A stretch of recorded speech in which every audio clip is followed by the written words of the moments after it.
People ask me that this sari hand block printed, we get it for 700, why your sari is at 3000? Not all handmade products are ethical. Dyeing is the dirtiest step, actually. That is how they end up on the hill road. It's creating the highest amount of pollution. Can you just give me some details of it? If you don't pay fair wages to your artisans, if you don't promise work to them season after season, it is not ethical. So for block printing, it takes about 1 to 2 hours to print a single sari. There are thousands of stampings to print a sari. And then I cannot explain to every person about the overhead costs that go into all the pricing and everything. You can't be 100% sustainable in any fashion brand. The best jacket for the environment is the one that is currently in your cupboard. The fashion industry is selling you options, they are selling you different designs, they are selling you different stories. But what they don't sell you is the environmental cost behind what we are wearing. My today's guest is a founder of one such brand that is very transparent in what they are actually doing with their processes. They are a Goa-based brand run by a beautiful and very talented fashion designer, Tejashree, who started this brand as her own dream, and today is one of the best-selling brands and is featured with different platforms. In this conversation, you're going to learn how you can actually start thinking about your own business and what are the basic things that you should do. Trust me, these are the things that nobody's going to share with you, especially on Google and Instagram. So don't miss this episode and watch it till end and let us know in the comments how you liked it. So here's Tejashree on the mind behind the brand.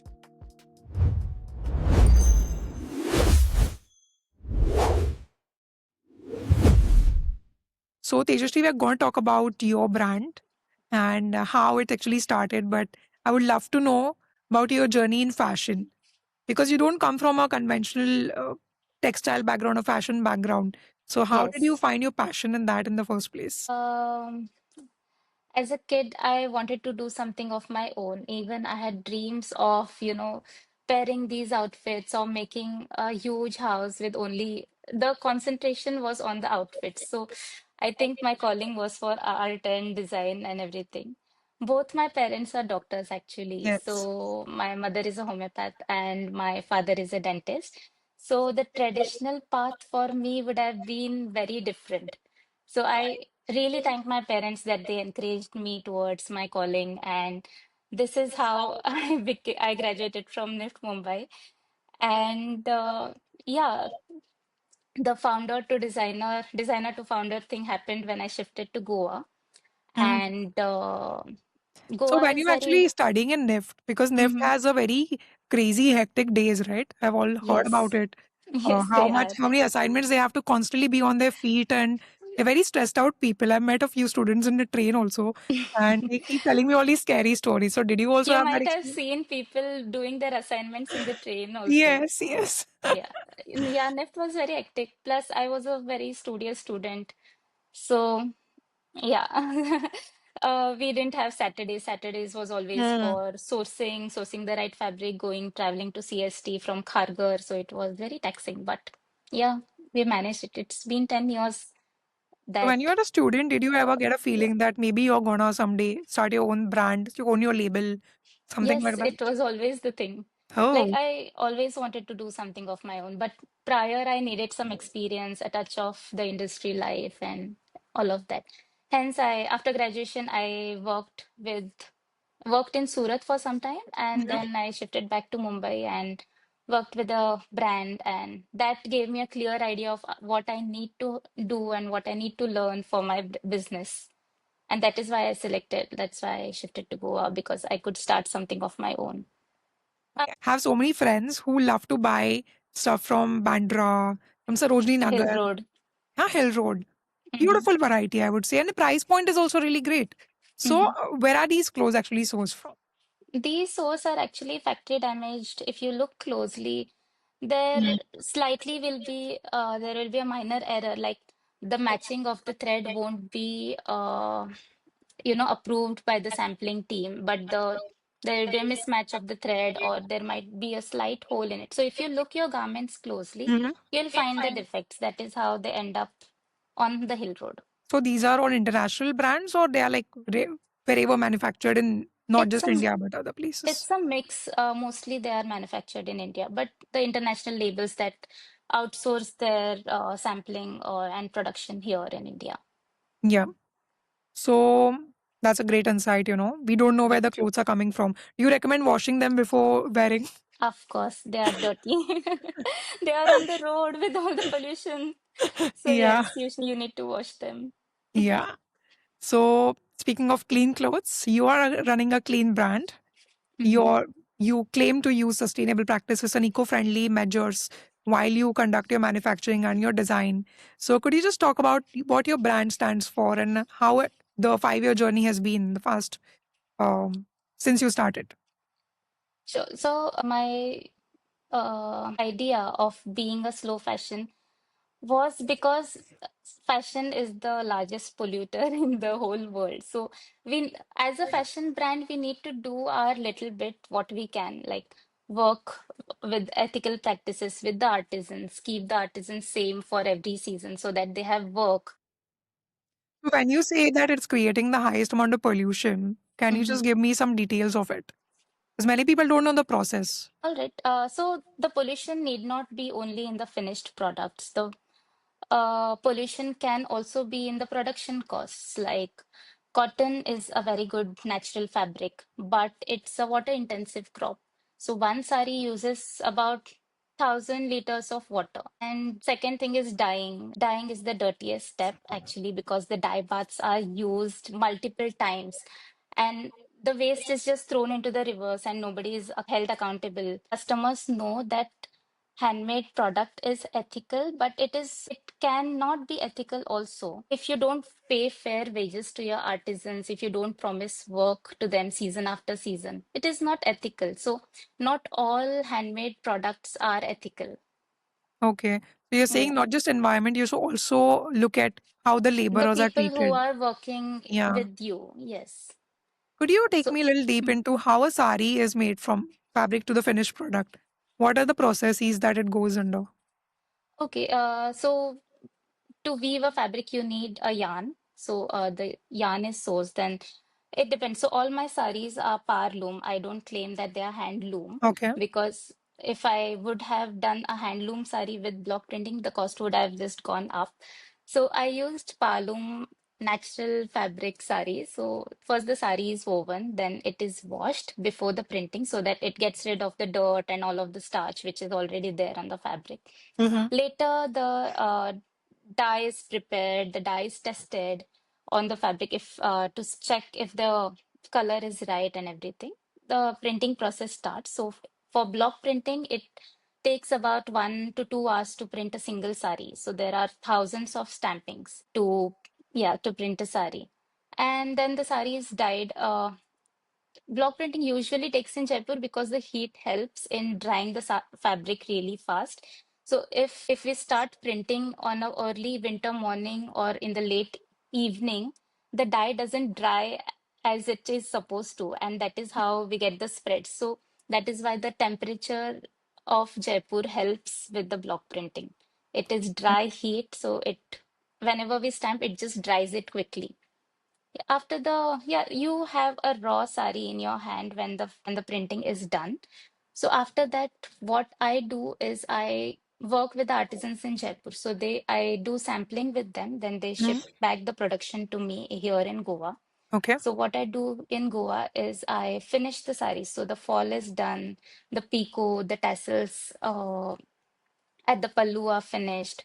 Mm-hmm. And if somebody wants a ready to wear sari, so the ready to wear sari is converted. The pre-draping part. Yeah, the Yeah. pre-draping part. So the all other processes like the designing, finishing, the shipping part happens in Goa, and the sari is printed in Jaipur.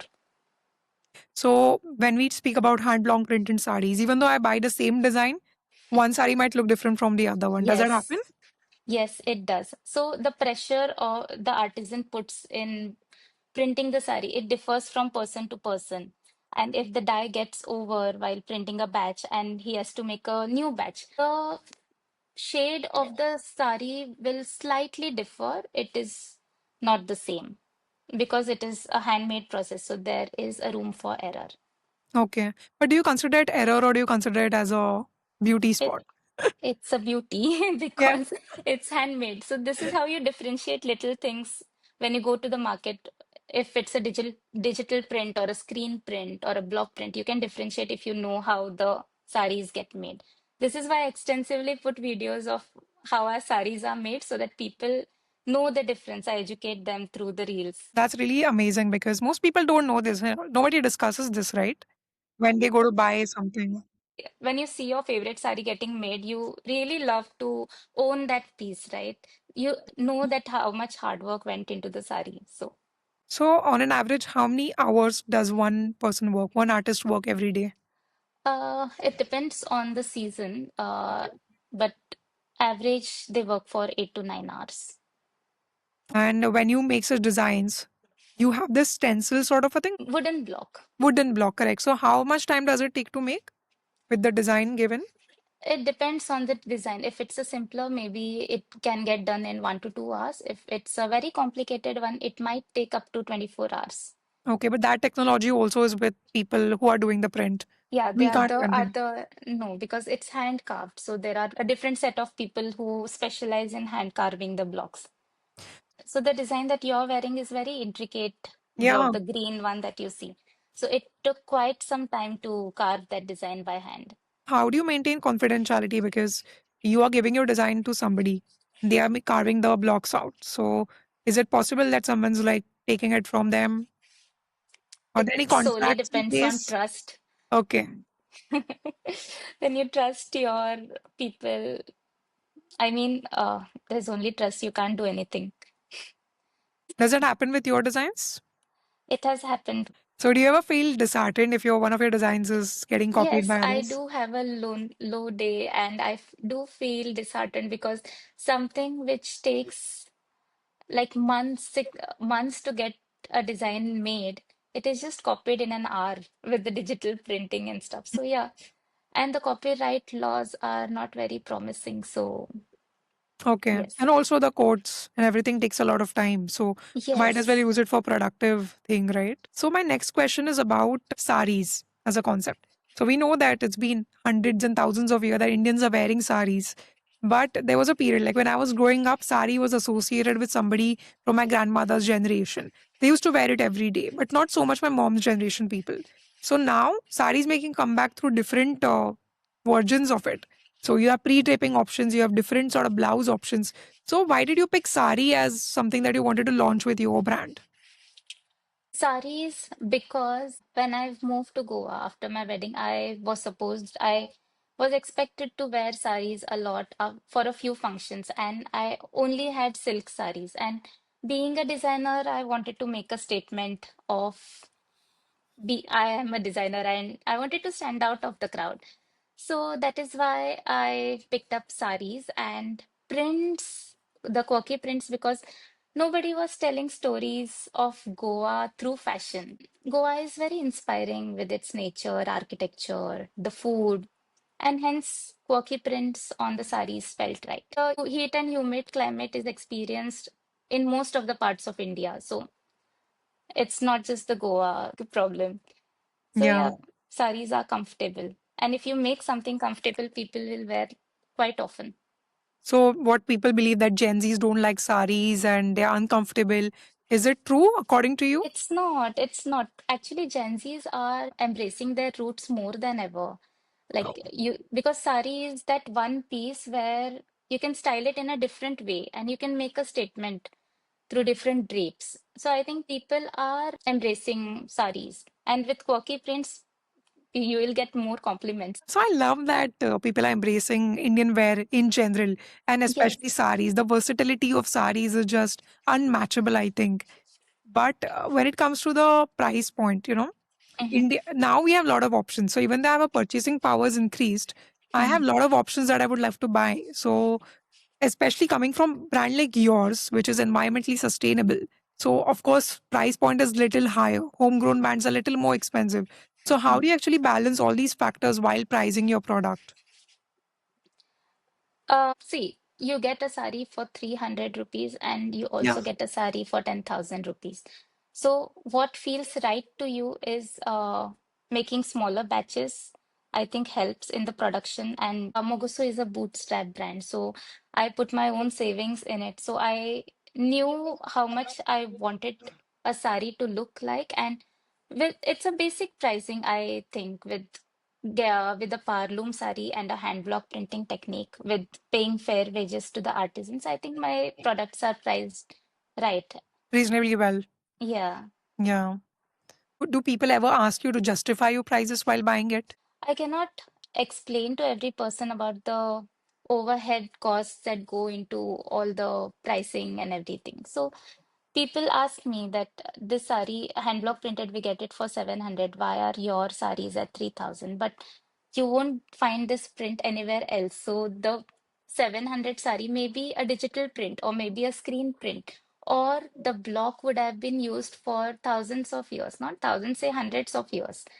So the block cost that goes into it has been diluted to more number of pieces.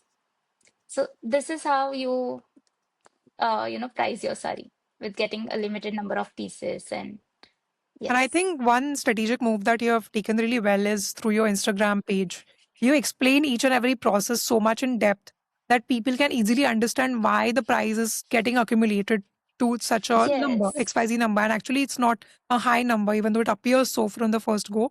You broken down all these processes so well that people can gauge easily that this is not actually a super high thing. It's actually a costly thing. It's not an expensive thing.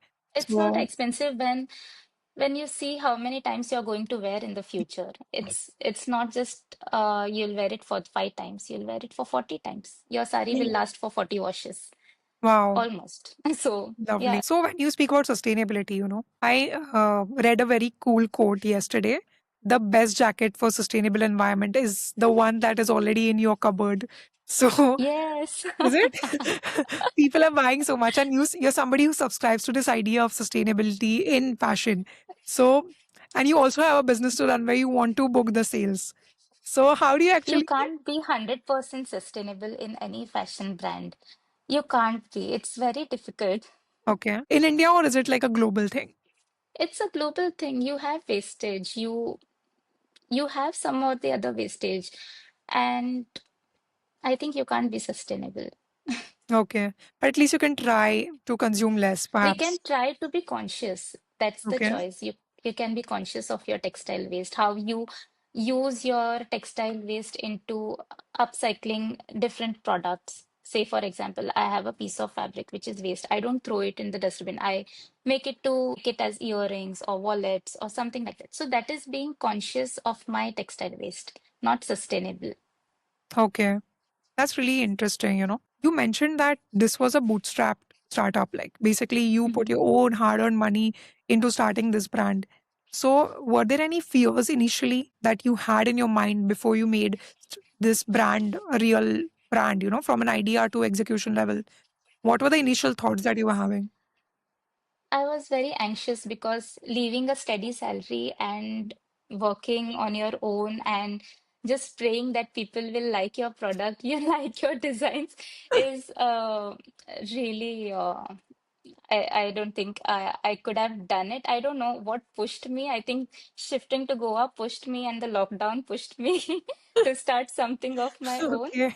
But yeah, I'm grateful for it. Can I hear your question again so that I can, you know, No, no. I was just asking, yeah. was there any imposter syndrome sort of a position in your head that you were rethinking every decision that you were making?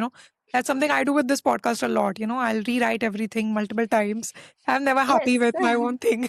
So Yes, does that you happen to you? rethink whenever you have low sales, or say for the first collection, I had a papaya sari, and people Yeah. around me, family, they were like, "Who will wear a papaya sari?" And it's a bestseller now. So I think Yeah. yes, people will wear quirky prints if you tell them the story. People love buying stories, so that is how it's a USP of my brand. I tell stories through my saris. Mhm. Do you So remember one of the incidents like that where you actually got convinced, the doubt completely escaped your mind? Was there a moment in your journey as a founder? uh, about Like you were convinced that, "Oh, this was the best choice." Like sometimes we look in the hindsight, we rethink all decisions, and sometimes it just circumstances just change so much in our favor that we feel that wow. It's good that we made that decision, and finally, this is a proof. Was there an incident in your life There like that? wasn't any big milestone as such. There were more smaller and more personal things that happened.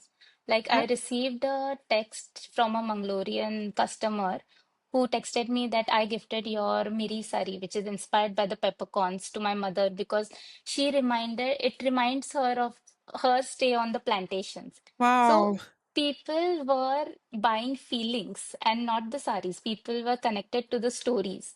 So that is when I felt right that what I'm doing, telling stories through my saris, people will connect to these. So, and people are connecting. They are not just buying the saris, but they are buying the story. Yeah. That's really fantastic. And the clarity that you have about your designs and how you're going to position them is really, I really appreciate it. I think a lot Thank of you. people can learn from it. So basically, business is a function of multiple things. Like you are a designer by training. So how did you actually get comfortable around finances, accounting, compliances with government, marketing? I'm sure I you, hate accounting. you hate accounting. I dislike I dislike doing all the invoices and stuff, but yes, I had to learn the hard way. Okay. And being a creative person, you sometimes lack these skills of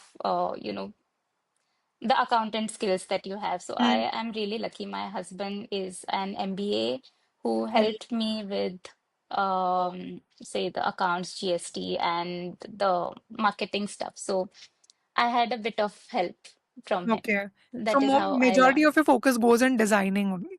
Yes, but he pushes me to do the accounts as well. So I That's do it good. in the last moment, but I do it. How many designs have you published so far, like through this platform? I think there might be around 70 designs. I usually launch 10 designs for 6 months. Okay. So that roughly is 70 to 80 designs by now. So each of those 10 designs will be part of a theme, is it? Yes, yes. So Yeah. I have saris that I've launched with the spices or the architecture of Goa, the houses of Goa. I had a collection with the birds, uh, and sometimes I had a collection on the beach as well. Wow. So what is the collection that you're currently working on? Currently, it's a secret. I'll let you Oh, know. when I'll is let you know supposed closer to the launch. when is it supposed to launch? Can you give us a date, something? Maybe in another three months. Okay, okay, that's great. So Yes. does it ever happen that one of the designs, your very favorite design, is your favorite baby, but people don't understand the story, the concept or Yes. story, but It something that you happens. casually make is a bestseller. So has it ever happened to you? Yes, yes, it has happened. I can't say a specific product, sari name right now, but when I was designing, my husband said this design looks like curtains, and it's one of the best sellers. So yes, sometimes your non-favorite design becomes the bestseller. Have you been able to capture a pattern in customer behavior based on your study so far in your marketing of your brand? Can you give me like two, three points that are common in on customers across geographies and age groups? Mm,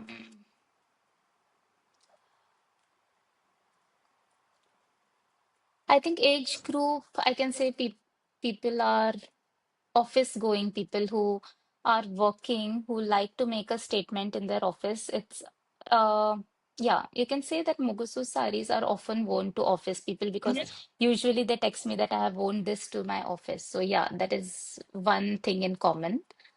And it's just that if I ship 5 to 6 saris, say for a customer, and those are usually gifts, and people say that her mother, her grandmother, everyone liked the saris. So I think age is not the bar for Mugusu saris because a 20-year-old and a 60-year-old can wear the same sari with the same zeal.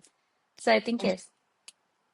So that is nicer, so that mother and daughter can share the same sari sometimes. Yeah, again, you are promoting less consumption. Just give saris to each other, share your saris. That's a Yeah. great way to go about it, I think. So you've been a founder. You didn't Mhm. train for it. Like you trained in fashion, you studied Yeah. fashion. So could you just give us three pointers, any three tips that you would love to share to anybody who's starting as a new founder, they're starting anything small or large. Most of the times what happens is somebody has great idea, they don't like their jobs, they want to switch, but it's always a voice in their mind that tells them, no, you are not good enough for this because you didn't study finance, you didn't study marketing. So could you just tell them any three tips that they can keep in their mind while they start their own venture? When if you're a bootstrap brand and you're doing everything on your own, the operational grind gets very lonely. You feel very lonely when you're starting. And the first year, you need to have a lot of patience and a lot of consistency. And what you do need to be documented. And I think in Excel, you need to study those patterns and figure out what you're doing, and that is how it helps scale the business. You'll see a pattern when you document stuff, and when you have the numbers you'll see the pattern, and you will, but don't expect profits in the first 4 years. At least you're not taking a salary for yourself, you'll Yeah. just, but yeah, you'll be grateful that people are loving your designs and people are liking what you do, so that is a booster. Even if you're lonely, people, the things people say will uplift you. So I think just consistently do what you're doing, change the patterns when necessary, and yeah, you'll be good to go. Yeah, I think that was really realistic advice, I would say. Because we come in with a lot of motivation and we want to get viral with the first reel that we post, and we No, want you to be. need to post a lot to get viral. Yeah, I mean, that's a very common thing I've observed in all my friends. Like, we love to get successful super easily, that Yeah, what's it called? Dopamine hit in your boost. brain with the initial success is something that's kind of addictive. No, yeah. But also ask for help whenever you can. Like people and friends are there to help you, and to, because of their support you can, achieve great heights. So don't always shy the support. Just take the support, take every help that you get offered. So you're somebody who's bringing three things on table, like ambition, passion, and also a lot of patience. I think Yes. that's the And perfect fit for it. consistency. Yeah, consistency also.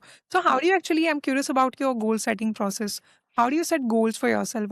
Like you said, you didn't take salary for 4 years. So what No, were your I took parameters? salary in 2 years, I think. Okay. Yes. So like what were the parameters for success before you're not taking any returns from your business? So whenever you see there are profits and you can judge that you can take a salary, you have ample of amount left in your bank.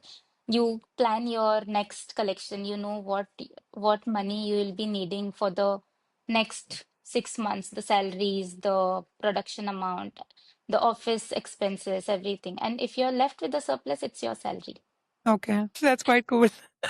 Very simple answer. And I think that's how we should simplify. Sometimes we get too much into the difficult, like jargons and everything. We forget that it's business is basically a human process. So just keep Yes, it super simple. yes. So my closing question to you is something I'm going to ask every founder who's part of this series is what is the one productivity hack that you have figured out for yourself? Yes, the productivity hack is it's dumbing down your processes. Oh, So, just for example, when I was looking for help for my packaging, mm, I used to do it in a certain way, and I couldn't just tell her to pack an order.